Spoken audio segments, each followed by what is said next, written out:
Hello ಗೆಳೆಯರೇ, ಎಲ್ಲರೂ ಹೇಗಿದ್ದೀರಾ? ಚೆನ್ನಾಗಿದ್ದೀರಾ ಅನ್ಕೊಂತೀನಿ. ನೀವು ಹೀಗೆ ವೋಟ್ ಹೇಗೆ ಮಾಡುವುದು ಅಂತ ನಾನು ಇವಾಗ ಹೇಳ್ಕೊಡ್ತೀನಿ. ನೀವು ನಿಮ್ಮ ಫ್ಯಾಮಿಲಿ ಗ್ರೂಪಲ್ಲಾಗಿರ್ಬೋದು, ಫ್ರೆಂಡ್ಸ್ ಗ್ರೂಪಲ್ಲಾಗಿರ್ಬೋದು, ಈ ಥರ ನೀವು ನೋಡೇ ಇರ್ಬೋದು. ಆ ಥರ ನೀವು ಹೇಗೆ ನಿಮ್ಮ ಸ್ವಂತ ಮೊಬೈಲಲ್ಲಿ ಮಾಡ್ಬೋದು ಅಂತ ತಿಳಿಸ್ಕೊಡ್ತೀವಿ. ಅಲ್ಲಿ ಮೆಸೇಜ್ ಬಾಕ್ಸ್ ಹತ್ರ ನಿಮಗೆ ಅಲ್ಲೊಂದು ಪಿನ್ ಆಪ್ಷನ್ ಕಾಣ್ತಾ ಇದೆಯಲ್ಲ, ಅಲ್ಲಿ ರೌಂಡ್ ಮಾಡಿ ತೋರಿಸ್ತಾ ಇದ್ದೀನಿ, ನೋಡ್ತಾ ಇರ್ಬೋದು ನೀವು ಅಲ್ಲಿ. ಇವಾಗ ಪಿನ್ ಥರ ಆ ಪಿನ್ ಮೇಲೆ ಕ್ಲಿಕ್ ಮಾಡಿ.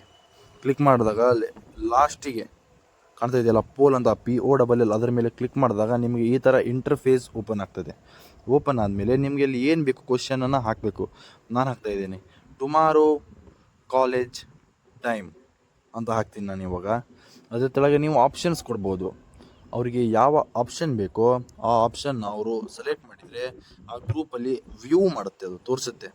ಅದು ಯಾವುದಕ್ಕೆ ಮೆಜಾರಿಟಿ ವೋಟ್ಸ್ ಸಿಕ್ಕಿರುತ್ತೋ ಅದ್ರ ಮೇಲೆ ನಿಮ್ಮದು ಏನು ಡಿಸಿಷನ್ ಇರ್ತಾವೋ ಆ ಡಿಸಿಷನ್ನ ನೀವು ತೆಗೆದುಕೊಳ್ಬೋದು. ನೀವು ನೋಡ್ತಾ ಇರ್ಬೋದು ಅಲ್ಲಿ, ಟುಮಾರೋ ಕಾಲೇಜ್ ಟೈಮಿಂಗ್ 9 o'clock ಅಥವಾ 2 ಗಂಟೆನಾ ಅಥವಾ ಇನ್ನೊಂದು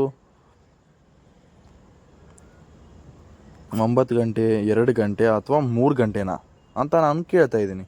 ಅವ್ನು ಯಾವ್ದು ಸೆಲೆಕ್ಟ್ ಮಾಡ್ತಾನೋ ಸೆಲೆಕ್ಟ್ ಮಾಡ್ದ, ಇಷ್ಟೇ. ಅಲ್ಲಿ ಕೊಡ್ತಾ ಇದೆ ನಿಮಗೆ ಅಲೌ ಮಲ್ಟಿಪಲ್ ಆನ್ಸರ್ಸ್, ಅಂದರೆ ಒಬ್ಬ ವ್ಯಕ್ತಿ ತುಂಬ ಆನ್ಸರ್ಸ್ನ ಹಾಕ್ಬೋದಾ ಅಂತ ಕೇಳ್ತಾ ಇದೆ. ನಾನು ಅದನ್ನು ಆಫ್ ಮಾಡಿಬಿಟ್ಟು ಶೇರ್ ಮಾಡಿದೆ. ಅಲ್ಲಿ ಅವರು ಯಾವುದಕ್ಕೆ ಕ್ಲಿಕ್ ಮಾಡ್ತಾರೋ ಎಷ್ಟು ಓಟು, ಥ್ಯಾಂಕ್ ಯು.